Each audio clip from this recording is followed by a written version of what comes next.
한 해를 이제 우리가 마감하는 그러한 시간에 있습니다. 그 가운데 또 우리 예수님께서 이제 이 땅에 오심으로 다시 시작하게 하시는 놀라운 은혜의 시간이 지금 우리들 가운데 있습니다. 올 한 해를 가만히 돌이켜 보면서 우리 에덴교회가 하나님 앞에서 어떻게 모든 것들을 이루어갈 수 있을까 이제 기도를 많이 했는데요. 그 중에 하나는 우리 예배하는 모든 분들이 참 행복해야 되겠다. 또 예배하는 모든 분들이 참 편안하게 예배드렸으면 좋겠다. 뭐 이런 마음이 늘 있습니다. 그래서 좀 더 나은 음향으로 여러분들이 잘 하나님 말씀을 듣고 찬양할 수 있도록, 그래서 음향에 또 많은 이제 관심을 가지고 음향을 좀 많이 이렇게 보정을 좀 했고요. 잘 만들었고요. 두 번째는 뭐였냐고 하면 이제 우리 악기 팀들, 악기가 이제 많이 있는데요. 이 악기들을 정말 좀 최고 퀄리티로 좀 이게 이제 악기들을 좀 다 교체를 좀 해야 되겠다. 옛날에 우리가 처음에 시작을 해서 우리가 교회를 시작을 할 때는 다들 힘들고 어렵고 교회도 여력이 없었기 때문에 그냥 중간 정도 되는 악기들만 갖다가 이렇게 우리가 예배 시간에 함께 사용을 했는데요.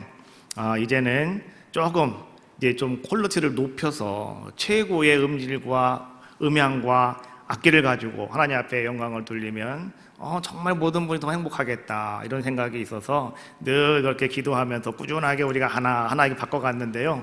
어제부로 이제 악기를 전부 다 교체를 했습니다. 지금까지 쓰고 있던 모든 악기들은 다 중고등부 예배실로 다 올라갔고요. 이제 여기에 있는 모든 악기들은 다 이제 최고 퀄리티로서 정말 어디에 갖다 내놔도 손색이 없는 이제 예배 연주용 악기들로 다 구비가 되었습니다. 하나님께서 또 이렇게 아름다운 은혜를 베푸신 것도 감사하고, 또 여러분들이 예배하실 때마다 특별히 이 라이브로 예배하시는 분들은 차이가 팍 날 거예요. 이제는요, 하나님께서 우리 교회를 이렇게 축복해 주시는구나, 여러분 감사드리시면서요, 더 놀라운 일을 행하시는 우리 하나님을 찬양하는 온 성도님들이 다 되시기를 주님의 이름으로 축복합니다.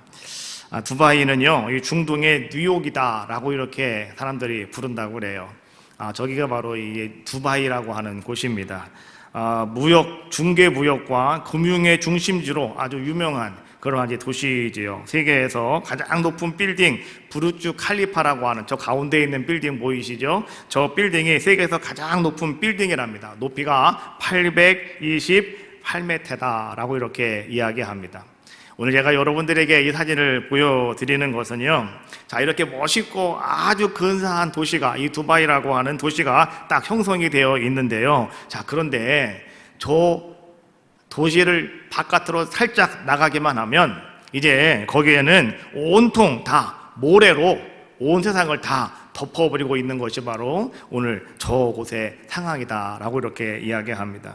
도시를 조금만 벗어나도 이제는 나가서 뭐를 볼 수 있냐고 하면 흔하게 볼 수 있는 것이 이 모래들입니다. 온순 사막이고, 그러다가 보니까 숱한 모래들로 이제는 다 모든 것들이 깔려있고 덮여있는 이러한 모습들을 볼 수가 있습니다.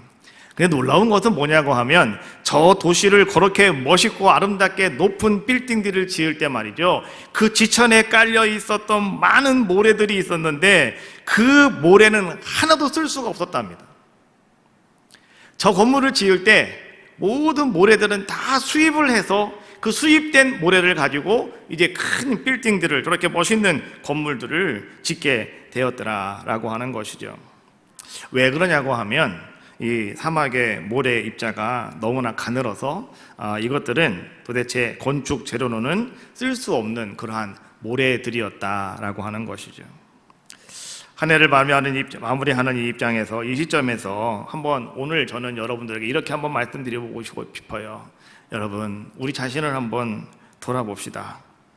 1년 내내 정말 우리는 바쁘게 살아왔고 또 우리는 힘들게 살아왔죠. 그런데 하나님께서 진작 나를 쓰시려고 하실 때, 하나님이 내가 너를 좀 써야 되겠다라고 하나님이 작정하셨을 때, 나의 삶 속에, 나의 마음, 나의 모습 속에 쓸만한 것이 아무것도 없다고 한다면, 오늘 혹 우리가 그런 모습을 가지고 있지는 않은지, 저렇게 멋있는 건물은 지어져 가는데 오늘 진작 나는 거기에 전혀 도움이 되지 않고 전혀 쓸모가 없는 존재라고 한다면, 바로 두바이에 있는 그런 많은 지천에 깔려있는 모래들처럼 우리가 그런 모습을 가지고 있다고 한다면, 우리는 한번 이 시간 돌아보며 한번 여러분 반성해 볼 수 있는 그런 귀한 모습이 돼야 되겠다.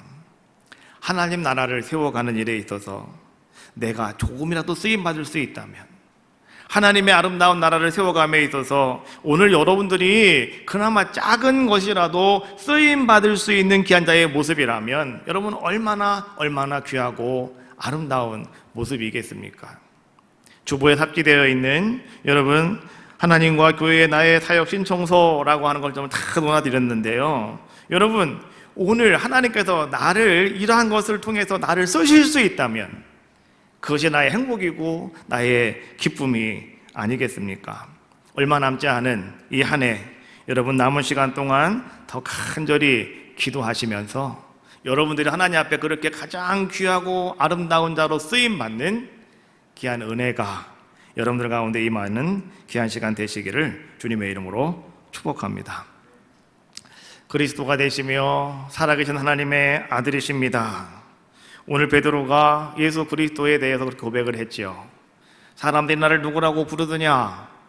너는 나를 누구라고 생각하느냐? 라고 예수님께서 물으셨을 때 오늘 베드로의 신앙 고백이었습니다. 주는 그리스도시요 살아계신 하나님의 아들이십니다. 여러분 알고 계시죠? 예수님께서는 모든 사람들, 다른 사람들의 관심이 중요한 것이 아니고 주님은 오직 여러분의 관심이 어떤 모습을 가지고 있느냐, 여러분은 어떤 생각을 가지고 있느냐에 주님의 모든 관심은 집중되어 있다고 하는 사실, 그 주님께서 이제 이 땅에 오셨습니다.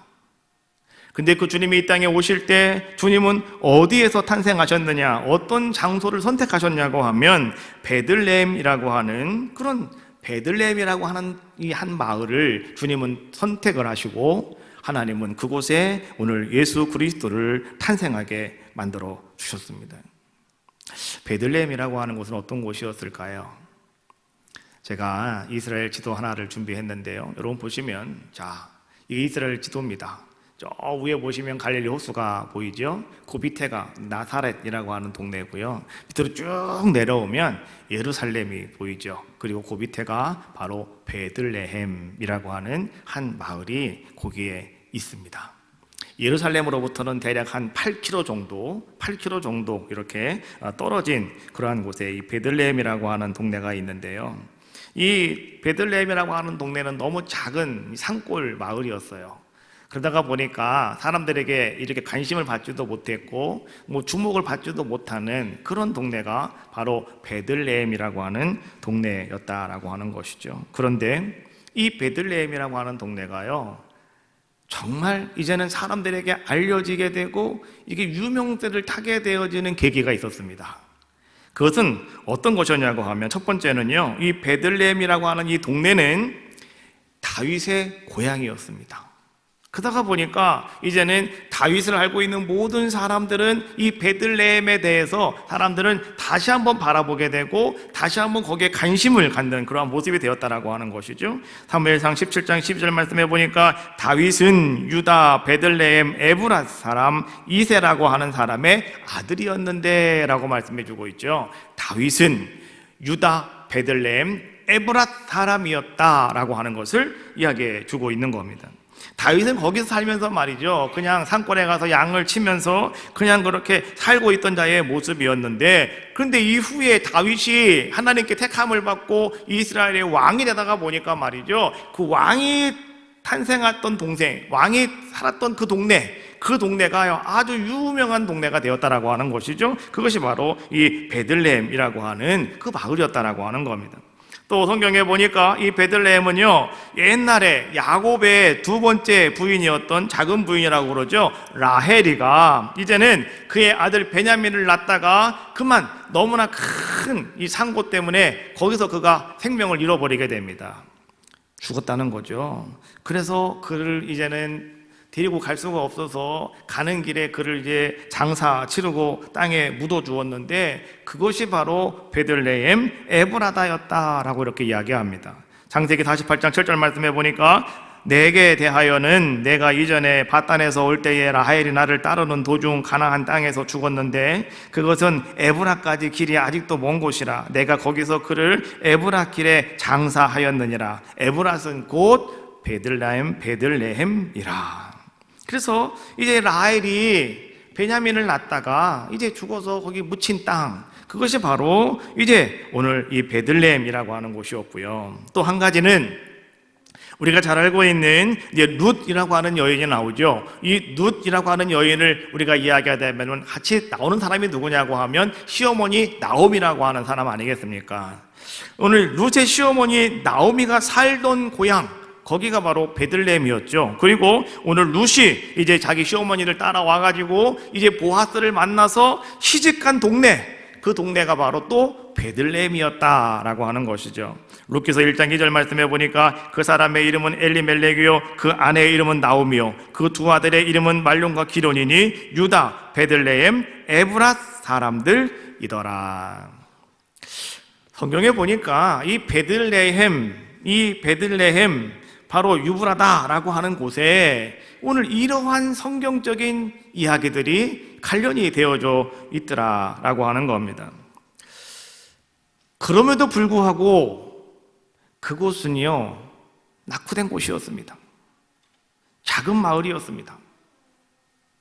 그런데 오늘 하나님의 아들이신, 살아계신 하나님의 아들이신 예수 그리스도께서 낮고 천한 몸을 입고 왕궁이 아니라, 화려한 도시가 아니라 오늘 그 예수님께서 정말 작은 산골 동네, 그 베들레헴에 오늘 주님께서는 탄생하셨다라고 하는 겁니다.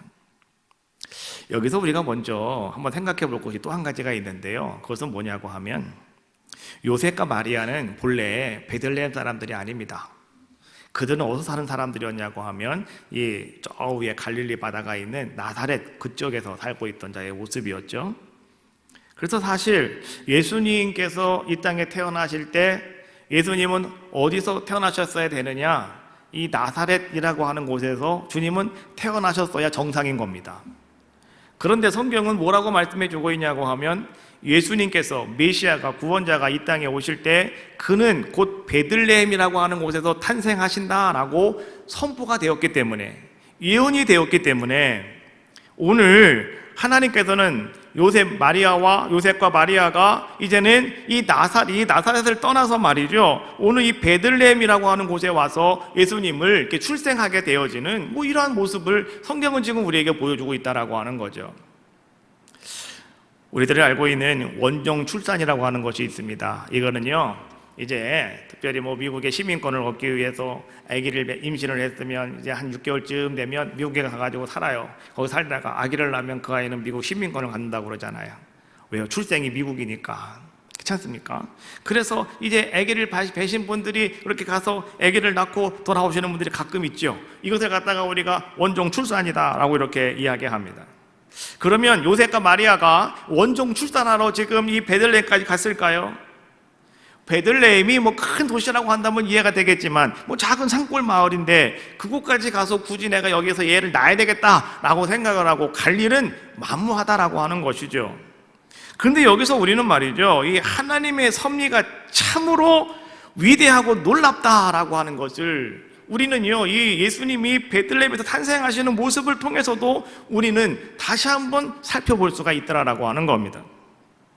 하나님의 섭리는요, 로마 황제를 움직여서 하나님은요, 이 일을 그렇게 만들어 가시는 모습이었다라고 하는 것이죠. 가이사 아구스토를 통하여서 이제는 천하로 호족하여라 라고 하는 명령, 큰 명령을 내리게 됩니다. 요셉이 다윗의 후손이었기 때문에 요셉은 자기 고향인 베들레헴에 가서 호족할 수밖에 없었고, 그래서 이제는 함께 결혼할 여자가 있었고, 이제는 같이 그 아내 마리아도 데리고 가서 이젠 그 베들레헴에 가서 내가 바로 요셉이고요, 그 다음에 이 사람이 내 아내가 됩니다 라고 하는 것을 확인하고 도장을 꽝 찍고 가야 되는 거예요. 이게 호족하러 가는 거 아니겠습니까?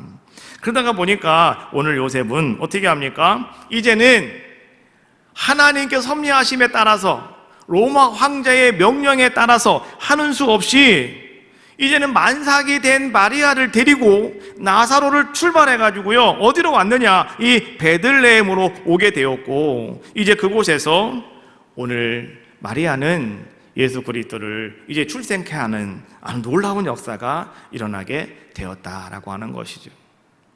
그렇다고 한다면 하나님께서는 예수 그리스도께서 하나님의 아들이시고 살아계신 하나님의 아들이 되시며 그리스도가 되시며 우리에게 정말 구원자가 되시는 구원자가 되신다고 하는데, 특별히 그분은 우리의 왕이라고 하시는데, 왜 왕 되신 그 예수 그리스도를 정말로 영광스럽고 화려하고 많은 사람들이 모이는 왕궁이라고 하는 곳에서 오늘 예수님을 탄생하게 하시지, 태어나게 하시지, 왜 하필이면 오늘 예수님께서는 가장 작은 마을, 그리고 가장 천한 곳, 그리고 마국간에서 오늘 예수님이 태어날 수밖에 없도록 만드셨을까? 우리는 이것에 대해서요, 왜 그러셨을까라고 의심할 때가, 궁금할 때가 너무나 많이 있다는 것이죠. 그러나 여기에 하나님의 비밀이 있고 여기에 성경의 진리가 있다라고 하는 사실을 우리는 알아야 됩니다. 예수님께서 베들레헴에서 태어나신 것은 우리 모든 인류를 위해서 가장 작은 자들을 위하여 주님이 이 땅에 오셨다라고 하는 것을 말해주기 위해서. 성경은 우리에게 너희에게 메시아가 날 것인데 그분은 가난한 사람들을 위하여 가장 누추한 곳에서 오늘 그분이 나타나실 것이다 라고 말만 하는 것이 아니라 정말 예수님은 그러한 곳으로 가셔서 거기서 오늘 주님은 탄생하시는 자의 모습이셨다라고 하는 겁니다. 두 번째, 오늘 예수님께서 마국간에 오신 이유는 가장 불행하고 가장 비참한 오늘 우리 삶의 현장에 오늘 그 하나님께서는 멀리 서서 우리만 바라보고 계시는 것이 아니라 오늘 주님은 하나님께서는 이 인간의 몸을 입으시고요, 우리의 삶의 현장으로 직접 찾아오셨다라고 하는 것을 말해주고 있는 것이 바로 마국간에서 오늘 주님이 탄생하셨다, 마국간에 오셨다라고 하는 것을 우리에게 말씀해주고 있는 바로 비밀이요 진리다라고 하는 거예요. 가장 낮은 곳, 절망적인 곳, 그리고 소망이 없는 그곳에 정말 주님은 찾아오셨습니다. 죄에 빠진 우리들을 건지시고 또한 더 나아가서 우리의 모든 짐을 다 벗겨주시고요, 오늘 여러분들이 가지고 있는 상처와 아픔, 이 모든 것들을 다 치료해 주시기 위해서 이 땅에 오신 분이 누구시냐? 바로 그분이 하나님의 아들이신 살아계신 예수 그리스도 메시아였다라고 하는 것을 우리에게 이야기해 주고 있는 겁니다. 그래서요, 이 성탄절은요, 주님이 베들레헴에서 탄생하셨다라고 하는 그 사실은요, 우리에게 복음이 되어지는 것이고 그것이 우리에게 기쁨이 되어진다라고 하는 겁니다. 오늘 우리는 기독교인이다라고 하는 이야기를 합니다. 그리스도인입니다라고 말도 하지만 우리는 기독교, 나는 종교가 기독교입니다라고 하는 이야기를 하는데요, 여러분, 기독교는요, 예수님께서 능력이 많으셔서 그냥 일어나라, 제사함 받아라 이렇게 하는 게 아닙니다. 기독교는 어떤 것이냐고 하면 하나님의 아들 되시는 우리의 왕이신 예수님께서 이 땅에 오셔서 십자가에서 나 대신 친히 피 흘리시고 고통당하시고 죽으셨다는 거예요. 그리고 죽으심으로 말미암아서 나를 살려주셨다. 이것이 기독교입니다.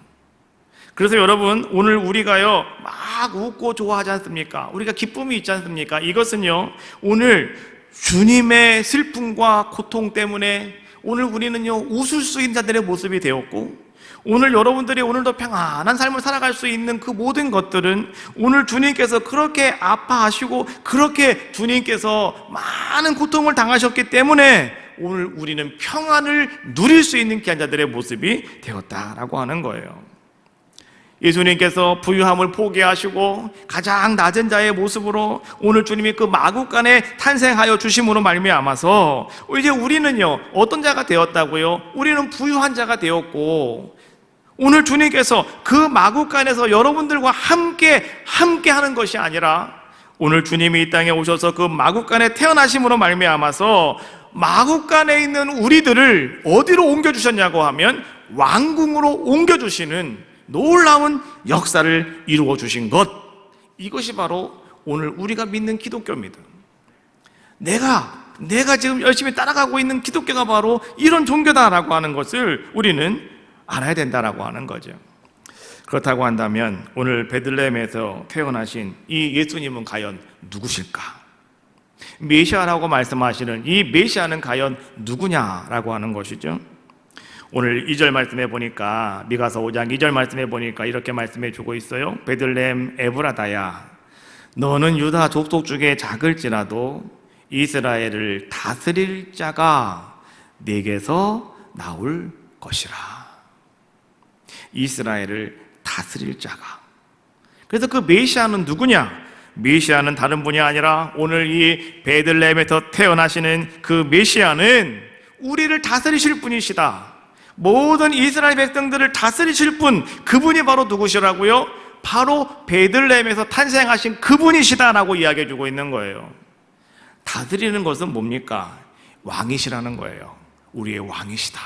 주님은 우리의 왕이시다. 이런 고백을 지금 하고 있는 것이죠. 또 오늘 그 베들레헴에서 태어나시는 그분은, 자, 근본이 무엇이냐? 그분의 근본은 과연 뭐냐? 오늘 성경이 이렇게 말씀해 주고 있죠. 그의 근본은 상고의 영원에 있느니라 라고 말씀해 주고 있어요. 그의 근본은 상고의 영원에 있느니라. 이 말이 좀 어렵지요. 이게 뭐야? 도대체가 상고는 뭐고 영혼은 또 뭐지? 라고 우리가 참 헷갈려 할 때가 있습니다.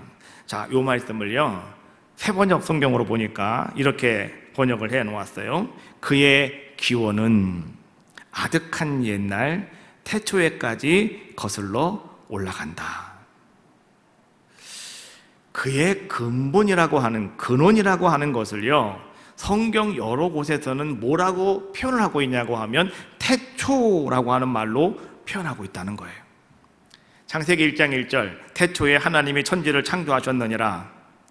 여러분, 이 창조, 이 태초라고 하는 이 말을요, 영어 성경에 보니까 이렇게 기록이 되어 있습니다. In the beginning, 이렇게 번역이 되어 있어요. 이게 뭐예요? 태초는 시작 중인 것, 시작되고 있는 것, 이런 것들을 이야기해 주고 있는 거 아니겠습니까? 자, 이런 말씀들을 우리가 정리해 본다면 바로 이런 거예요. 오늘 내가 예수님을 믿는 것, 오늘 여러분들이 예수님을 믿는 것은 과연 무엇을 얘기해 주고 있는 것이냐? 그것은 가장 근본적인 시작, 가장 위대한 시작, 그 시작에 나를 갖다가 연결시키는 것, 이것이 바로 오늘 내가 예수님을 믿는 겁니다. 오늘 여러분들이 예수님을 믿는다라고 말할 수 있는 것이다라고 하는 거예요. 근본적인 시작, 가장 위대한 시작에 나를 갖다가 붙여가지고 연결시켜버리는 거, 이것이 바로 내가 예수님을 믿는 것이다 라고 하는 거죠.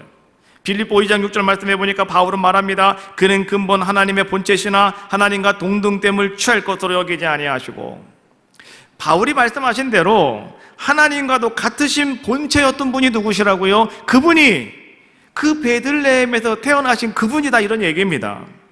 하나님과 근본적으로 같은 분이셨다, 본체셨다, 바로 그분이 예수님이셨다.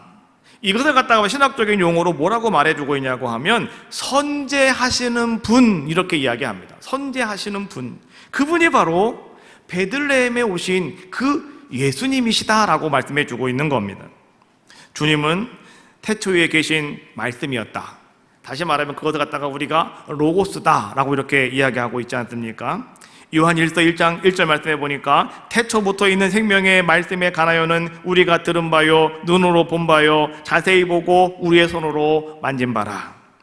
태초부터 있는 생명의 말씀에 관하여는, 자, 여러분, 이게 무슨 얘기입니까? 누구 얘기하고 있는 겁니까? 지금 그분을 얘기하고 있는 거예요. 그분이 누구냐? 오늘 베들레헴에 탄생하신 바로 그 예수님을 이야기해 주고 있는 겁니다. 생명의 말씀이다 라고 이렇게 이야기합니다. 요한복음 1장 1절 2절 말씀해 보니까 이렇게 말씀해 주고 계셔요. 태초에 말씀이 계시니라. 이 말씀이 하나님과 함께 계셨으니 이 말씀은 곧 하나님이시니라. 그가 태초에 하나님과 함께 계셨고 만물이 그로 말미암아 지은 바 되었으니 지은 것이 하나도 그가 없이는 된 것이 없느니라. 태초에 말씀이 계셨다. 그런데 그 말씀이 하나님과 함께 계셨다. 그래서 이 말씀이 지금 상징하고 있는 것이 누구를 말해주고 있냐고 하면 그분을 이야기하는 거예요. 그분이 누굽니까? 베들레헴에서 탄생하신 그분, 마구간에서 탄생하신 그분은 어떤 분이셨다고요? 태초에 말씀으로 함께하였던 분이셨다라고 하는 것을 이야기해주고 있는 거죠. 요한복음 1장 14절 말씀해 보니까 또 이렇게 말씀해주고 계시죠. 말씀이 육신이 되어 우리 가운데 거하심에 우리가 그 영광을 보니 아버지 독생자의 영광이요 은혜와 진리가 충만하더라. 말씀이 육신이 되어 우리 가운데 거하심에, 말씀, 하나님과 같으신 그분 주님께서 오늘 육신이 되어 우리 가운데 거하셨다. 이게 누구 얘기하는 겁니까 지금? 그분을 얘기하는 거예요. 이 땅에 베들레헴에 탄생하신 그 예수 그리스도를 지금 이야기해주고 있는 거죠. 여기서 말씀에서 나오고 있는 태초라고 하는 이 말은요, 창세기 1장에서 나오고 있는 그 태초보다도요 더 먼저인 것을 이야기해주고 있는 겁니다. 너무나 먼저 된 것, 오래적인 것. 그래서 하나님이 스스로 계실 때부터 오늘 하나님과 함께 계셨던 분이 누구시냐? 그분이 바로 베들레헴에 탄생하신 예수 그리스도셨다. 그분이 바로 살아계신 하나님의 아들이시며 오늘 우리에게 찾아오시는 바로 예수 그리스도이십니다 라고 하는 것을 우리에게 말씀해 주고 계시는 거예요. 정말로 그 예수님은 하나님의 아들이셨고 또한 하나님의 말씀이셨고 또한 전능하신 하나님이라고 부를 수 있는 바로 그 하나님이셨다라고 하는 거예요. 그 하나님께서, 그 주님께서, 다시 오시는 그 주님께서 오늘 여러분들에게 주고 오시는 말씀이 오늘 4절에 있는 말씀입니다. 자, 4절에 있는 말씀 한번 같이 한 목소리로 우리 합독을 한번 해보겠습니다. 시작. 그가 여호와의 능력과 그의 하나님 여호와의 이름의 위엄을 의지하고 서서 목축하니 그들이 거주할 것이라. 이제 그가 창대하여 땅끝까지 미치리라. 그 주님은 하나님의 아들이라고 그랬습니다. 그것을 우리가 예수님이라고 부르고 메시아라고 부르고 구원자라고 부릅니다. 근데 우리는 그 예수님을 그냥 우리는 쉽게 주님 이렇게 부릅니다. 주님은 퀴리오스라고 해서 그 시대의 황제에게 부를 때 쓰는 칭호였습니다. 나의 왕이시오 이런 뜻이에요. 나의 황제시오 이런 뜻이란 말이죠. 그 주님은 능력이 많으신 분이십니다. 왜냐고 하면 그분은 곧 하나님이셨기 때문에 하나님의 모든 능력을 다 소유하고 계신 분이 누구시냐? 바로 그분이 오늘 우리 주님이시다라고 하는 것이죠. 그 주님이 여러분들을 입히십니다. 그 주님이 여러분들을 다시 한번 여러분들에게 모든 것들을 다 먹여주십니다. 그 주님이 여러분들을 붙잡아 주시고 여러분들을 회복시켜 주시고 여러분들을 다 치료해 주십니다. 그분이 오늘 우리 주님이시다라고 하는 거예요. 그 주님께서는요 이제 땅끝까지 그의 통치력은 미치고 더 나아가서 온 우주의 주인 되시는 분이 누구시냐? 바로 그분이 오늘 우리 주님이시라고 성경은 우리에게 말씀해 주고 있는 겁니다.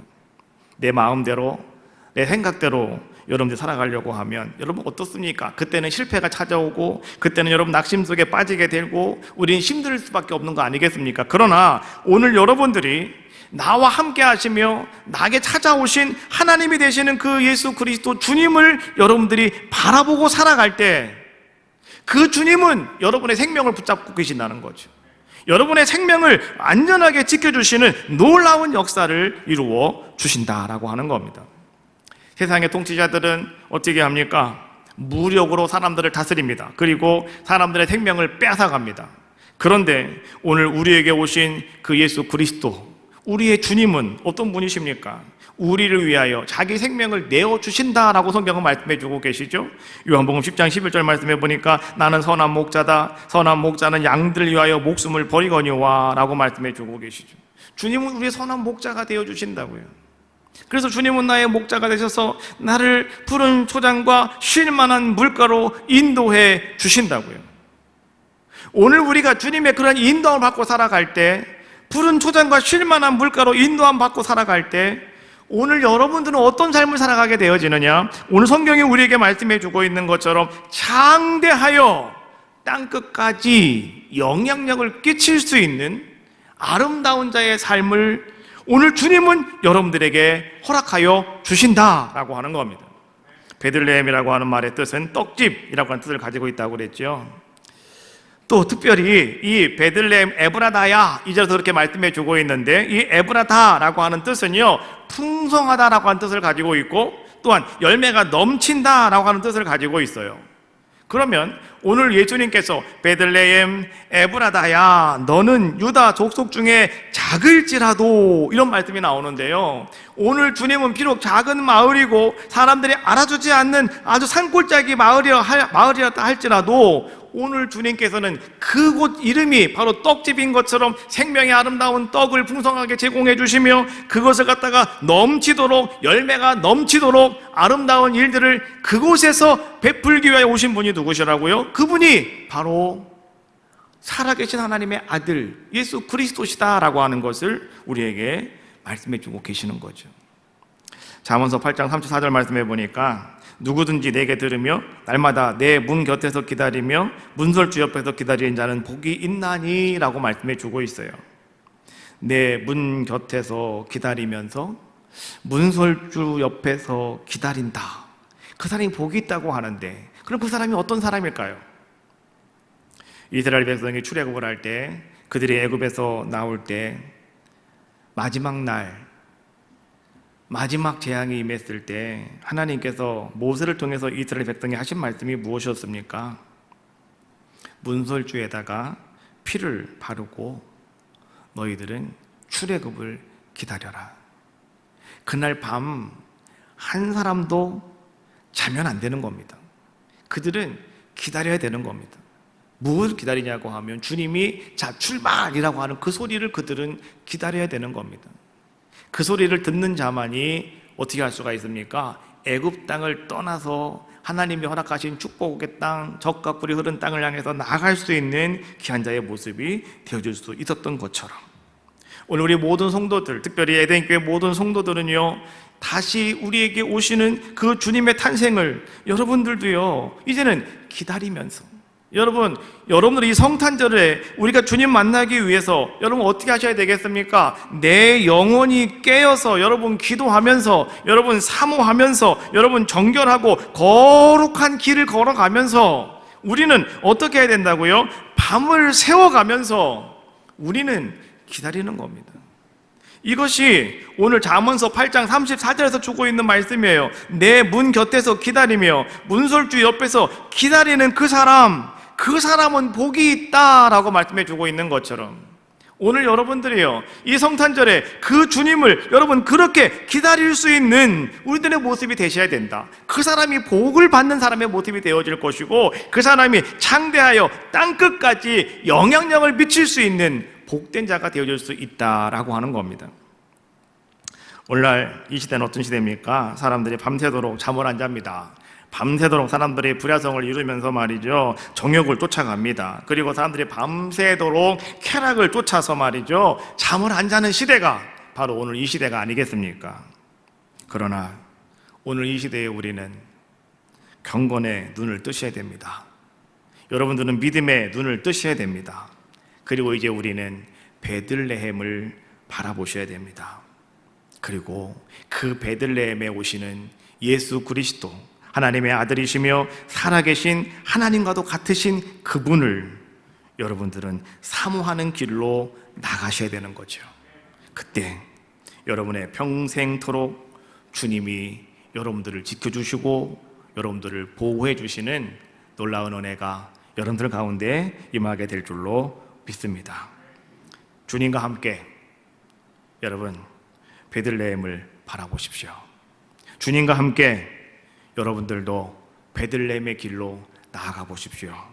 그리고 우리 주변에 있는, 베들레헴은 작고 나약하고 보잘것없는 거라고 그랬잖아요. 오늘 우리 주변에 있는 많은 이웃들 가운데 있는 그 베들레헴을 우리가 바라보자는 거죠. 우리는 그들을 섬기면서 이제 어떻게 된다고요? 그렇게 주님을 바라보며 나아갈 때 오늘 말씀이 여러분들에게 성취되어지는 겁니다. 이제 그가 창대하여 땅 끝까지 미치리라. 할렐루야.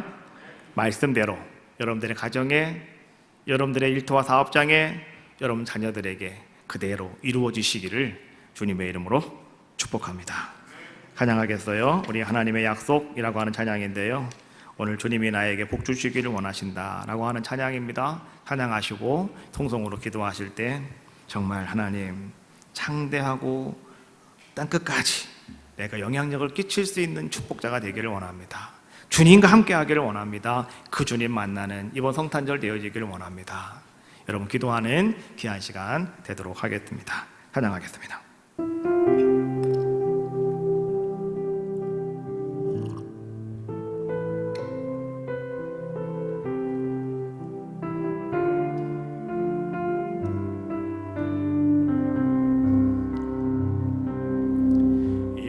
여호와는 너에게 복을 주시기를 원하며 너를 지키시기를 원하시며 여호와는 그 얼굴을 내게 향하여 드사 은혜와 평강이 원하노라. 보배롭고 존귀하게 여기시는 하나님이 내 삶 속에서 이 약속을 진실하게 이루시리. 기름진 것으로 하늘에 신령한 것으로 너를 복주시고 기신 하나님이